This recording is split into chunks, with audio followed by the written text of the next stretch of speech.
Hi there everyone, my name is Scott Nicholson and I'm the director of the Because Play Matters Game Lab, which is housed at the School of Information Studies at Syracuse University.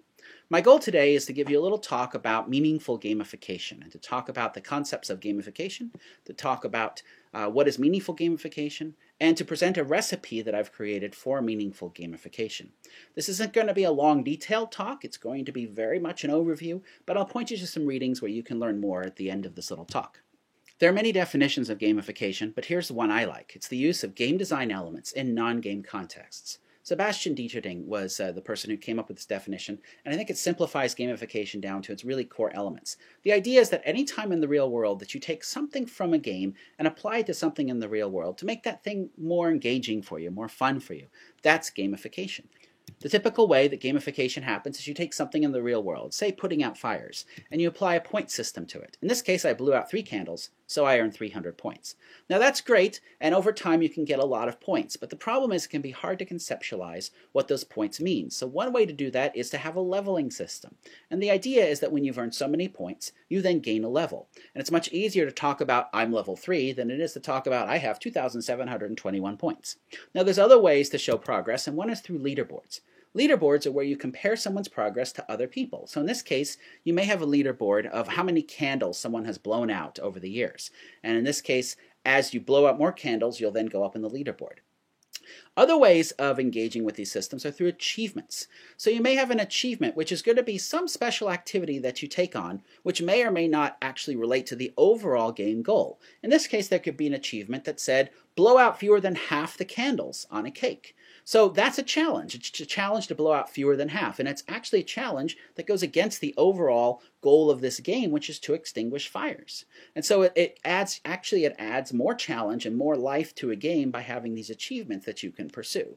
Another thing you can do is award badges. And the idea of a badge is it's something that when you do something specific related to the game, perhaps related to an achievement, it becomes a badge that is displayed publicly for other people to see. In this case, you could get a badge when you've blown out candles on 40 birthday cakes. You then receive the Nowhere to Go But Down badge. And so that's something now I could put in my profile to say, look, I've earned this badge. Now this idea of badges and levels and achievements and points, they all come out of role-playing games. So it started with role-playing games like Dungeons & Dragons, tabletop role-playing games, where you would gain experience points for doing stuff and go up levels, and as you went up levels you got more powerful. But they've really been embraced by online role-playing games like World of Warcraft. We've taken these game design elements out of role-playing games and applied them to real-life settings. We've seen this now. This is Nike Plus in the top corner. This is Nike Plus. Gives you points for doing physical activities, and there's trophies, which are their version of badges, and it tracks over time how much you've run and how much you've moved and how many calories you've burned and all that stuff. You've got Foursquare, which tracks as you go from place to place and awards badges based upon where you go. And then you've got even tracking for individual games. I've been playing a video game, and you can see the achievements that I've earned in that video game itself. So these systems we're seeing more and more of them. And in fact, it's so common that I've given it the name of BLAP. BLAP for badges, levels and leaderboards, achievements, and points. And so you put all these things together and it creates a gamification system. Now, the problem is that many people are taking this basic system and they're just dropping it on with BLAP onto various situations which don't necessarily merit it. They're not thinking through, is this going to be the best game element? They're just taking this generic set of points and achievements and leaderboards and levels and badges and dropping it onto different situations.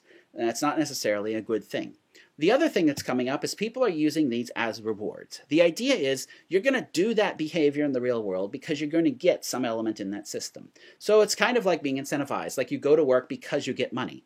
There are some problems with that, however, and that if that money goes away, you're no longer going to do the work. Now, in this book, Gamification by Design, which is currently the core book for doing BLAP gamification, when I was reading this book, I hit a quote that really bothered me a little bit and got me to think about this idea of meaningful gamification. The quote was, once you start giving someone a reward, you have to keep her in that reward loop forever. And I thought, you know, that could be really problematic. If someone doesn't know that and they're getting involved in a gamification system, they may be signing up for trouble.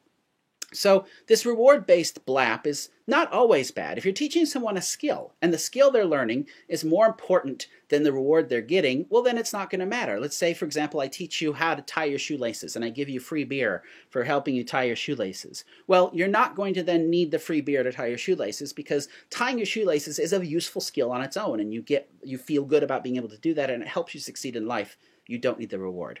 If there's no internal motivation for doing something, someone doesn't want to do it at all, then you need to use rewards or incentives to get them to do something. And that's a lot of people, if they're in jobs and they don't enjoy that job at all, but they're doing it for the money, well, then that's what the money's there for. It's to get them to do the job.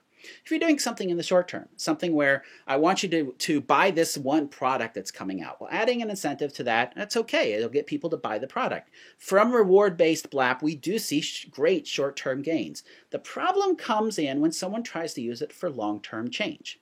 Because if you are trying to get someone to do something in the long term, to get them to lose weight, to get them to become a loyal customer, to get them to do something in the long term, if you're giving them rewards, you're then stuck giving them rewards forever. Because if you take away those rewards, they're going to be less likely to do that behavior. And that's what got me thinking about meaningful gamification. So the idea of meaningful gamification, it's using game design elements to help the users find meaning in the non-game contexts. Rather than focusing on the rewards, you focus on helping someone to have a deeper engagement, to find meaning. So some of the goals of meaningful gamification is you're trying to bring about long-term change. You're trying to really transform people. Eventually, you want to remove the gamification system. You want to remove the rewards and still have the person engaging with whatever it was you were trying to get them to do when the reward systems are gone. You're going to do this by focusing on play instead of focusing on points, focusing on making something engaging rather than giving them these rewards and trying to increase their internal interest in doing something. A lot of this comes out of self-determination theory. I'm not going to go too much into that theory. That's one of those things that you can look at more later. But it's this idea of how do you get someone to be internally driven to do something. Now, I'm going to talk about my framework of recipe. This is something I've created to help you increase the meaningfulness of your gamification. And I should say, we know that no one thing will be meaningful to everyone. That I come out of the library field, and the reason why libraries are really these play spaces of books is because we know no one book will satisfy everyone. We know that one thing is not relevant to everyone. So we need to create systems to help people find things that are meaningful to them. So I'm going to talk about these: reflection, exposition, choice, information, play, and engagement. So first, play. The idea of play is its exploration within some limits. A key aspect of play is that it's optional, that it's voluntary, that we need to create these to make a gamification system more meaningful. Someone needs to feel like they're making the decision to engage with it, that it's not being forced upon them. Play is really at the core of games. One definition of a game is that it's a form of play with goals and structure. If you take away the goals and structure, what you've got is that play. You're creating this space for experimentation and for creation, and a space where someone can learn through failure. They can try something and fail and then learn. And this makes it very hard to use in many of our K through 12 classrooms because we have this heavy reliance upon these high failure tests, and we can't create these situations where people can just play and play to learn. Gamification can allow us to create these failure-based systems where you try and fail and learn from that. Choice. This is a key part of self-determination theory, is someone feeling like they have a choice. Not only should people have a choice if they want to engage in the system, but they should have choices in what their goals are. That they want to set their own goals and say, this is what I want to do. Have choices about how they're going to be scored towards those goals. Maybe give it some options. Say, well, what do you want us to look at? Here are some things. The idea is that you want to give control to the players, where you create a gamification system and make choices about what they're going to engage with and what's important to them. Information. Now, information is a really important part of gamification. It helps people to think about the why things are being done. If you do something and I say, hey, you get 10 points, well, that doesn't really help you understand why you got those points, why what you did was good. So instead of a score, provide information. I'll give you an example with physical therapy. You could have a physical therapy gamification application that just awards points and levels as you do your physical therapy. Or you could have something that helps someone visualize the changes their body is going through so they understand why they are doing those stretches and why they're doing those exercises. They can actually see their own body and say, oh, that's what's going on. That's providing information. It allows different people to pick out what's relevant and to say, oh, that's relevant to me. I'm going to remember that. That's meaningful. And that's a really important way of letting people continue without the gamification. Exposition. Having some sort of an exposition, a narrative, a story can help people engage with what is going on there. It can be a really valuable metaphor to helping people explore. However, a poorly chosen narrative can be a distraction, can draw people away from what's going on. So if you're going to use a narrative, you're going to use exposition about your gamification system, make sure that it makes sense. Make sure that it helps people to engage with what's going on, that it's not this separate thing that's you're going on a quest up a mountain and it has to do with losing weight. No, try to make your story fit in with what's going on. That exposition can set the stage. It can get people transitioning between different stages and different activities. And it can also move people into reflection, which we'll talk about in a few more slides. Engagement. So engagement is the idea that you want to help people to engage with each other, and that also comes out of self-determination theory, that relatedness is really important. The idea is that you use game elements to bring people together into teams, help them form teams, or help them to engage their friends to become a team, to work together, to connect people to peers, to use these tools to help people find others that are like them, to have them engage with each other, or to create mentorship relationships. When someone's doing really well in the game, use the game system to have them help someone else who's at the beginning of the game move along. The idea is that when you engage with other people, you're going to gain different perspectives on that non-game setting. And that's going to raise the chances that you're going to find something meaningful because you're going to hear all these different perspectives people are bringing. That's the goal with all of this, is to raise the chances that each individual will find something meaningful in the gamification system and therefore in the real world setting that's attached to it. Reflection. Reflection is a key part of learning. Dewey talked about this idea of reflective learning, that if you do something, you then have to reflect upon it to actually learn. Otherwise, you're just doing. And this is a big failure we have in a lot of educational games today, is we focus too much on the doing and not enough on the stepping back and reflecting upon what went on.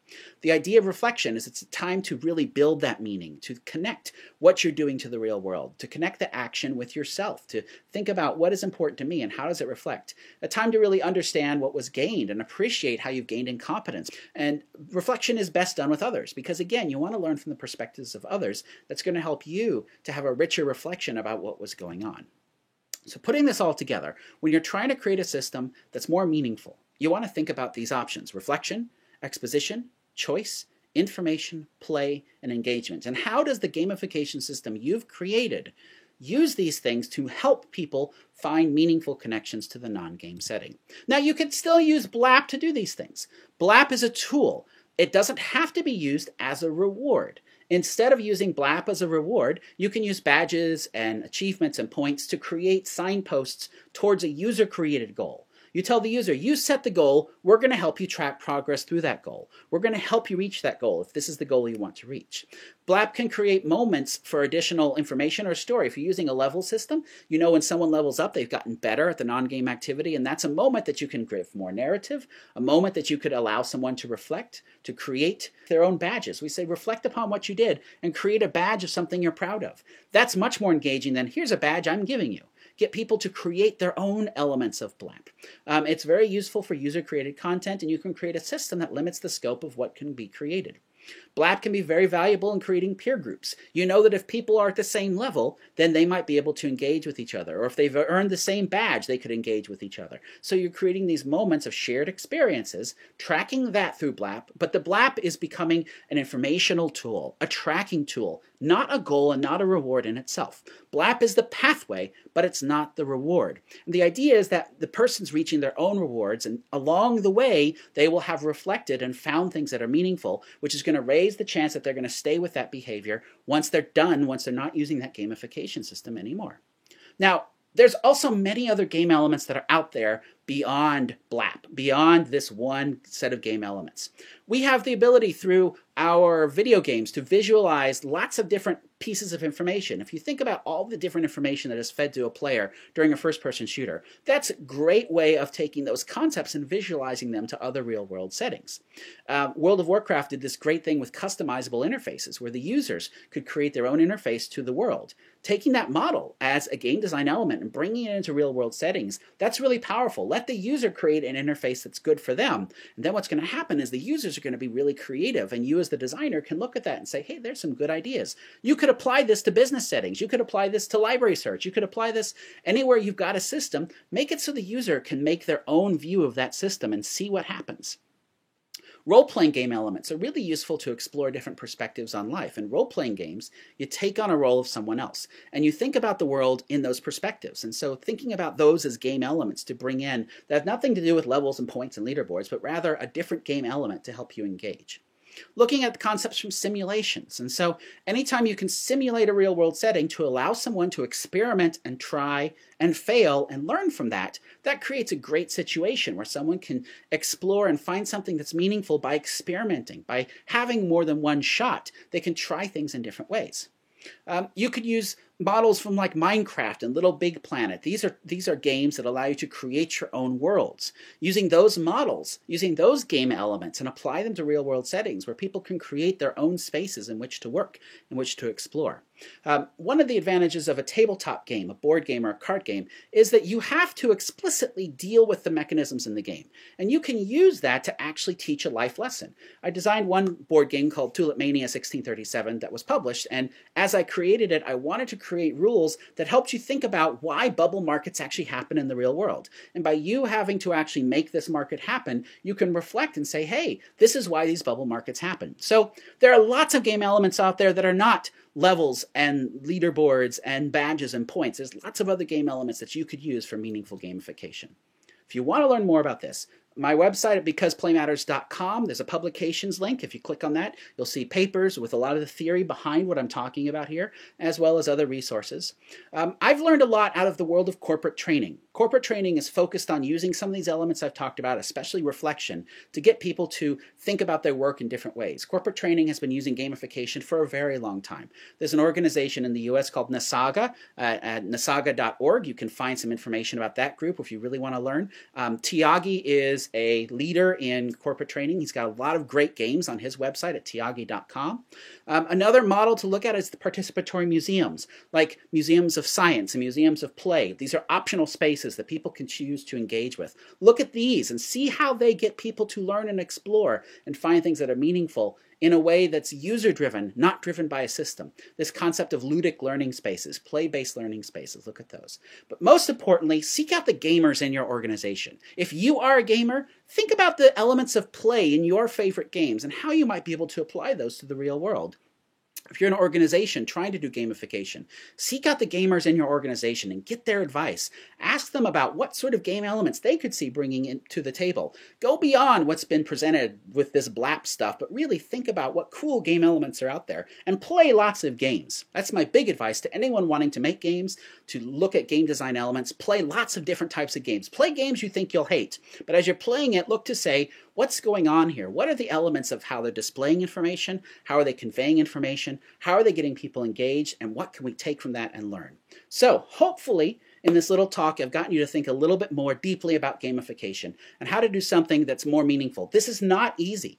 It's much easier to just apply a point-based system to a real-world setting and move on. But if you want to do something that could create long-term change, you need to help change the users, transform the users, and help them to find something that's meaningful with what's going on. And the way to do that is with a variety of user-controlled and user-selected game elements. So thanks for spending some time with me. Hopefully you'll make your gamification a little more meaningful. Take care and bye-bye.